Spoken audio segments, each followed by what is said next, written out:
Halo, halo, apa kabar Anda semua? Senang sekali hari ini kita ketemu hari Rabu tanggal 20 Oktober 2021. Setelah sebagian wilayah tadi malam hujan, hujan deras, udara masih sejuk walaupun matahari sudah bersinar. Dan banyak sekali berita-berita yang saya kira meskipun di hari libur cukup menarik perhatian kita, tapi saya janji sama Bung Rocky Gerung tidak akan terlalu ngajak Anda serius-serius banget gitu ya Bung Rocky ya. Karena ada kekhawatiran bahwa gelombang ketiga COVID itu akan kembali, jadi kita harus punya kontribusi meningkatkan imunitas tubuh kita, ya Bung Rocky ya, meningkatkan imunitas tubuh Anda semua juga. Ya, kita tetap ingin agar supaya kesehatan itu mendahului segala macam ambisi itu. Ya. Banyak orang yang punya ambisi tapi nggak sehat lalu salah langkah itu, salah bikin prediksi itu. Ya. Dan memang ini Rabu yang karena semalam lebat, ini adalah Rabu yang ceria. Tapi muram. Tapi ada bagian di Jakarta yang muram. Di Menpora, kantor Menpora muram. Oke, nanti kita bahas yang Menpora, tapi satu kabar yang saya kira hari ini juga bakal menyedot perhatian karena ada relawan yang mendeklarasikan Anies sebagai capres 2024. Namanya Anies, Aliansi Nasional untuk Indonesia Sejahtera, gitu rencananya Bung Rocky. Indonesia Sejahtera, ada asosiasi dengan sebuah partai politik, tapi itu bagus. Karena kita mau hitung sebetulnya di ujung semua pemimpin itu harusnya bicara tentang indeks kesejahteraan itu. Dan itu yang hendak dibaca oleh pemilih itu. Tapi problemnya adalah selalu sejahtera dengan cara apa itu. Tentu kita ingin agar supaya Indonesia sejahtera karena ada keadilan. Bisa aja kesejahteraan itu diukur berdasarkan agregat ekonomi, lalu dianggap GNP-nya sekian, maka itu sejahtera. Padahal sebetulnya Gini rasio kita menunjukkan ketimpangan. Jadi hal yang bagus dari deklarasi hari ini adalah dipakai kata kesejahteraan, karena memang itu ukurannya. Bukan lagi sekedar merah putih ada di dada, ya. Tapi kalau nggak sejahtera ngapain itu?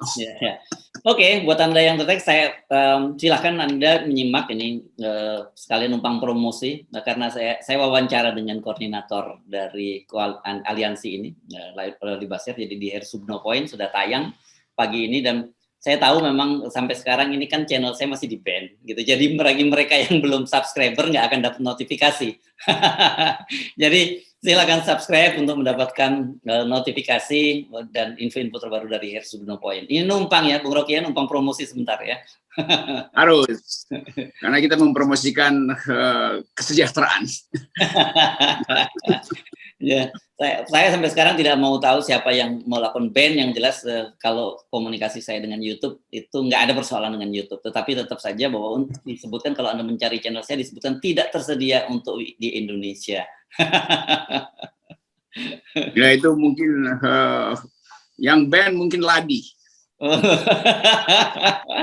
Oke, sebelum kita ngomong Ladi, ini kita karena janji bahwa kita tidak ngomong serius-serius amat, kita lihat dari Politainment. Oke, ini kita coba list beberapa berita lainnya. Yang tadi Anda menyebut soal Ladi ini Lembaga Anti Doping Indonesia. Ini ada kemarin yang kita tahu geger bagaimana kita Piala Thomas yang sudah heroik berjuang setelah 19 tahun akhirnya kembali membawa pulang Piala Thomas, tapi tidak lengkap karena bendera Indonesia dilarang berkibar ini karena pelanggaran anti doping ini, tapi kasusnya tidak di olahraga dopingnya ya, di kasus yang lain.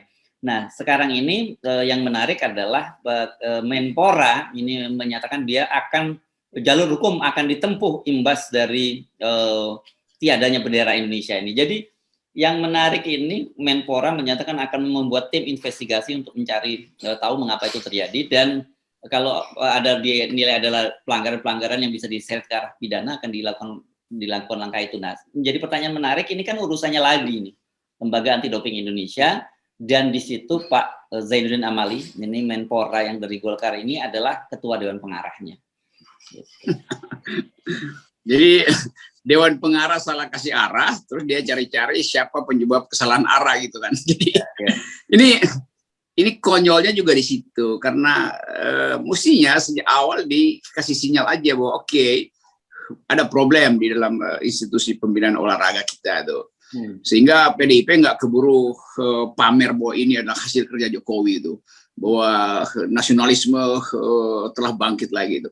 Nasionalisme itu kalau nggak diakui di luar negeri ngapain kan? Itu intinya kan. Jadi sebetulnya ya udah Pak Menteri sebetulnya bilang aja memang ya udah terjadi kesalahan, maka nanti ke depan kita perbaiki itu. Nggak usah terlalu berupaya untuk nyari siapa sumbernya segala. Itu satu sistem di mana dia sendiri sebagai pengarah. Ini artinya nasi udah jadi bubur mau diapain lagi tuh, atau kodok udah jadi suiki, jadi udah. Kenapa jadi ke sana ya? Ya saya bayangin. Oke. Oh ternyata susunya bukan Dewan Pengarah, Dewan Pembina.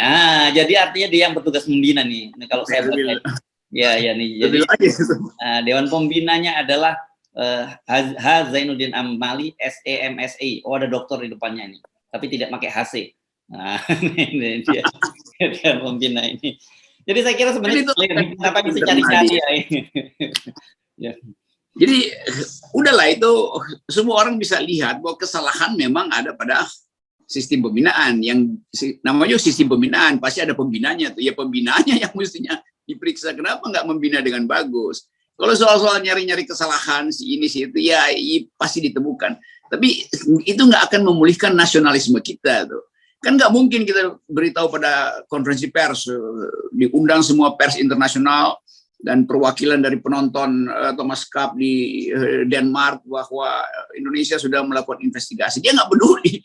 Mereka cuma tahu bahwa bendera Indonesia nggak naik tuh, tidak berkibar tuh. Memang berkibar di dada, tapi ya berkibar di dada. Ya sekedar untuk nyenengin diri, tapi standar internasional menganggap bahwa Indonesia tidak menang itu, kan itu intinya tuh. Jadi nggak usah malu soal itu dan nggak usah cari-cari kambing congek itu, kayak kambing hitam. Ya. Tapi kalau saya jadi Pak Jokowi dan juga jadi PDI dan pendukungnya Pak Jokowi memang wajar marah ini. Kenapa? Karena kan mereka ini benar-benar di tengah situasi minim prestasi ini mencoba mengkapitalisasi keberhasilan tim Thomas itu. Tiba-tiba publik sesaat orang senang bicara tentang kemenangan tim Thomas, tapi justru pembicaraan yang jauh lebih panjang berlangsung sampai hari ini adalah soal tidak ada bendera yang berkibar di Denmark itu, Bung Rocky. Ini kan memang nyebelin banget nih buat mereka kan. Padahal sebelumnya diklaim bahwa hanya pada masa Ibu Megawati dan pada Pak Jokowi Thomas itu bisa dirayakan. Betul sih memang terakhir tahun 2002 waktu Bu Megawati dan sekarang 2019 Pak Jokowi gitu. Tapi kan perlu dicatat 2 tahun sekali loh Thomas itu. Jadi yang lain-lain kemana aja nih kan gitu. Itu nanti ada tulisan berikut nanti. Hanya di era Pak Jokowi menang tapi tidak dapat sorakan, itu kan begitu kan. Kan nggak ada victory lap biasanya tuh untuk mengusung bendera segala macam. Tapi ini kemudian jadi soal karena PDIP ngotot supaya diakui lah. Iya, ya akui aja di partai kan. Bikin aja surat edaran bahwa kami Partai Demokrasi Indonesia Perjuangan mengakui bahwa bendera sudah dikibarkan di dada masing-masing kader. Cukup aja kan. Apalagi menterinya Golkar kan, PDIP memang lagi jengkel sama Golkar. Menterinya Golkar ya itu. Iya Golkar. Dan nah Anda kalau ngomong Golkar kemarin kita bahas kan Golkar yang ditangkap. Ada satu lagi nih Bupati Golkar yang ditangkap KPK, Bung Rocky. Udah mulai 4-0 ini skornya dengan PDIP. Jadi dianggap Golkar ini memboikot bendera buat naik itu. Kira-kira begitu kan, kejengkelan di kalangan kader. Kan kita nggak bisa ngerti cara orang untuk menumpahkan kemarahan ini. Pasti diarahin lagi ke Golkar. Udah korup, udah 4-0. Jadi anggap aja bahwa memang Thomas Cup ya 0-0 lah di tingkat internasional. Tapi PD kan menang banyak pada Golkar kan, 4-0 nih. Walaupun Golkar bilang ya 4-0 itu nggak ada apa-apanya dengan yang masih buron di PDIP itu dan yang nggak diproses. Oke. Nah, kita sekarang kelihatannya kalau lihat perkembangan nih soal dokter nih, Bung Rocky, soal penghargaan Doktor Honoris Causa untuk Mapres dan Mennek BUMN kelihatannya bakal mulus ini karena aturan Senat ini diubah. Ini saya perlu ingatkan lagi bahwa ada satu aturan yang menghalangi pemberian gelar doktor kehormatan ini adalah bahwa tidak boleh diberikan kepada mereka yang sedang menjabat posisi di pemerintahan. Nah, ini aturan yang keren ini diubah dan alasannya mereka bilang bahwa ini untuk harmonisasi. Gitulah. Ini saya kira sebenarnya modus yang sama dengan dengan apa? Dengan statuta UI. Kalau ini peraturan senat, di UNJ adalah kalau di UI statuta, kalau di UNJ adalah peraturan senat. Ini juga akan berkepanjangan. Kalau Erick Thohir dan Pak Maruf Amin masih menunggu gelar itu, kan bisa aja dua teman ini, Wakil Presiden dan Menteri BUMN, bikin aja konferensi pers. Kami menolak pemberian itu tuh. Jadi selesai. Nanti memang ada panitia atau calok-caloknya memang kecewa karena sponsornya kok nggak berhasil gitu. Tapi sekali lagi ini soal akademis yang seharusnya dipertahankan pada tingkat integritas itu akhirnya jadi murah Dr. honoris causa itu kan ya buat Pak Maruf Amin itu nggak diperlukan lagi, dia udah punya jabatan yang mentereng itu. Oh, sudah keren banget. Dari MUI. Iya, dia juga dia profesor tuh. Nanti bisa di depan dokter. Jadi keinginan kita melihat supaya tadi prinsip bahwa seseorang itu memperoleh kehormatan justru karena prestasinya. Nah, Erick Thohir prestasinya apa? Menteri BUMN, semua BUMN bangkrut secara pembukuan, udah nggak ada, sudah mesti di write off itu. Tapi kemudian mungkin diperlukan oleh Erick Thohir untuk kampanye. Tapi ngapain kampanye dengan bekal doktor honoris causa itu? Nanti begitu nyampe ke mak-mak, ada BEM se-Indonesia mulai mempersoalkan kenapa Erick Thohir gagal untuk menyehatkan BUMN tuh. PLN misalnya tuh yang sekarang tinggal kerjaannya adalah manjat-manjat tiang listrik dan tarik-tarik kabel tuh. Dia nggak lagi produksi energi itu. Jadi kan itu soalnya. Sehingga orang anggap ini Erick Thohir numpang aja. Sementara yang harus dia kerjakan tuh nggak dia lakukan. Nah, kebangkrutan BUMN itu nggak bisa diatasi, disubsidi dengan doktor honoris causa. Itu jadi doktor humoris causa justru kan. Nah, soal-soal semacam ini yang mestinya dipertimbangkan baik-baik oleh Erick Thohir. Jangan sampai wajahnya di ATM bank BUMN itu kemudian berubah menjadi dibikin meme oleh hacker, sehingga Erick Thohir dipermalukan justru di situ tuh, karena menerima gelar kehormatan dengan status BUMN yang sebetulnya memalukan negara. Kan prestasi BUMN itu kan memalukan negara. Jadi ngapain menterinya dapat doktor kehormatan? Iya, iya. Tapi jangan-jangan cara berpikir Anda yang terbalik nih. Saya malah curiga kan kalau kemarin memang ada nama-nama ada fotonya Erick Thohir dengan slogan akhlak di seluruh ATM BUMN, mungkin nanti akan begitu selesai pengiriman akan diganti itu. Ada proyek baru lagi dengan menambahkan gelar doktor honoris causa itu di depan namanya. Ya sebut aja itu BUMN honoris causa itu. Nanti Kementerian BUMN honoris causa. Tapi sekali lagi ini kalau kita mau serius kan ada inflasi di dalam pemberian gelar itu tuh. Ibu Puan diberi gelar, oke, Ibu Mega diberi gelar. Kalau begitu dibikin aja kepres bahwa semua menteri berhak untuk memperoleh gelar supaya universitas nggak bingung berubah statuta yang nggak perlu, dianggap aja bahwa setiap pejabat negara berhak memperoleh gelar honoris causa. Mau ditolak apa nggak ditolak itu urusan lain, tapi dia udah ada hak sehingga nggak perlu keributan. Mahasiswa UNJ udah siap-siap untuk demo kalau Erick Thohir dan Pak Wakil Presiden diundang untuk beri semacam pidato ilmiah. Kita nggak tahu apa nanti pidato ilmiah dari Erick Thohir. Mungkin beliau sedang mempersiapkan pidato yang judulnya Ghost in the Machine gitu kan. Ya. Nah, saya kira kalau tadi usulan seperti itu, kelihatannya doktor honoris causa ini ex officio setiap pejabat negara, setiap menteri gitu ya. Jadi menteri-menteri ada ex officio doktor honoris causa gitu.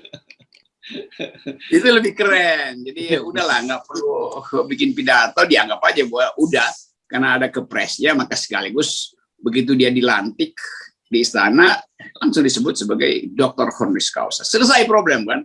Walaupun nanti orang cakap lagi bahwa banyak juga dokter honoris causa yang hasil doping doang gitu, didoping supaya jadi dokter honoris causa. Ya, dan ketika dibawa ke luar negeri, dipakai di luar negeri, dipersoalkan lagi oleh lembaga anti doping dunia lagi. Ya betul, karena standar dari honoris causa ya bisa bercakap-cakap di fora internasional kan tentang isu yang dia ketahui. Itu kan biasanya honoris causa diberikan secara khusus untuk hal yang dia pelajari dan dia kuasai tanpa harus menempuh pendidikan tinggi itu. Nah, itu justru yang laku di luar negeri karena orang langsung mau tahu apa sebetulnya yang membuat dia jadi honor, jadi bermartabat. Nah, kita nggak tahu bagaimana wakil presiden kalau diundang apa yang mau diucapkan. Tidak ada yang bisa dibela tuh. Demikian juga Erick Thohir, dia mesti pamerkan kemampuan manajerial dia. Ya orang anggap ya Anda bagian dari kabinet yang gagal, ngapain mau kasih ceramah di luar negeri itu. Ya. Atau menceramahkan kegagalan Presiden Jokowi, bisa juga. Iya, boleh loh, bisa loh. Termasuk Erick Thohir saya kira studi kasus gitu, semacam lesson learn dari kegagalan BUMN di Indonesia. Bisa dia diundang untuk bicara semacam itu, saya kira. Itu dia lebih kompatibel, lebih apa ya, lebih punya kemampuan untuk bicara itu dibandingkan yang keberhasilannya kan. Pasti kapasitas Erick Thohir ada di situ, tapi setelah dia keluar dari kabinet, mestinya dia mundur dari kabinet karena udah dapat honoris causa sehingga dia punya alasan untuk membongkar isi kabinet. Jadi di situ kehormatan dia kalau dia berani membongkar kamar tidurnya sendiri. Bahwa ternyata di bawah karpet istana itu ada statistik yang dipalsukan. Kan itu baru keren itu. Jadi kita dorong Erick Thohir untuk menerima itu, tapi dengan syarat lakukan pidato akademis yang bermutu tuh, yaitu membongkar hal yang disembunyikan di bawah karpet merah istana. Itu baru top. Ya top. Dan saya kira ini kalau senat guru besar atau senat universitas di UNJ berpikir dan dia membaca berita, harusnya tanpa diminta batalkan pun dibatalkan. Karena kemarin saja Pak Jokowi kan langsung membatalkan kinerja dari BUMN. Pak Jokowi kan yang ngeluh, enak bener nih pejabat BUMN, setiap kali sakit minta disuntik gitu. Itu kan, dan dia minta bahwa sudah tutup saja BUMN yang merugi. Sebenarnya kan dari baca statementnya Pak Jokowi nggak usah diberitahu, senat guru besar dan senat universitas di UNJ langsung membatalkan rencana pemberian itu, Bung Rocky. Sekarang ada opini publik bahwa mahasiswa dan dosen UNJ menolak itu dari seminggu lalu udah secara personal diberitahu pada rektor, ada demonstrasi. Tapi kalau masih ngotot itu artinya ada transaksi di situ.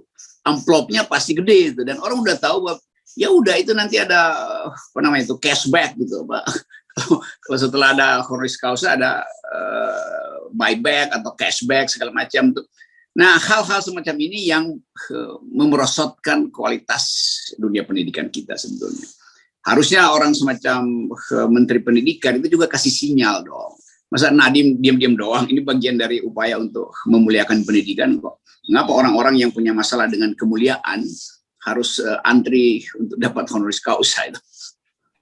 Oke, Bung Rocky, terima kasih. Tapi sebelum kita akhiri perbincangan tadi, saya selama perbincangan saya mendengar tuh suara tonggeret ya di pepohonan tinggi di sekitar rumah Anda. Kelihatannya mereka sudah mulai gembira lagi karena tahu bahwa pohon-pohon itu tidak akan digusur gitu ya.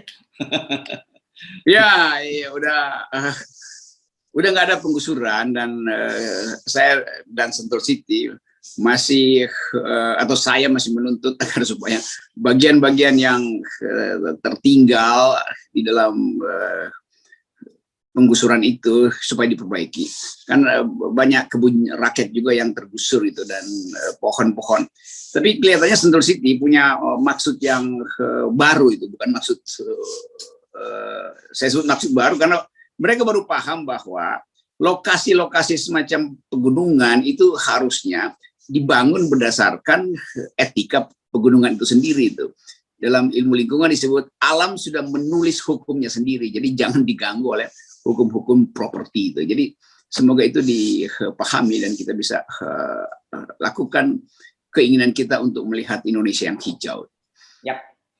Oke, terima kasih Bung Rocky. Selamat menikmati hari libur Maulid Nabi.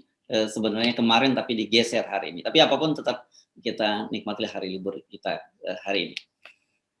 Ya, selamat menikmati keindahan Maulid Nabi itu dengan segala macam kemewahan rohani buat umat Islam.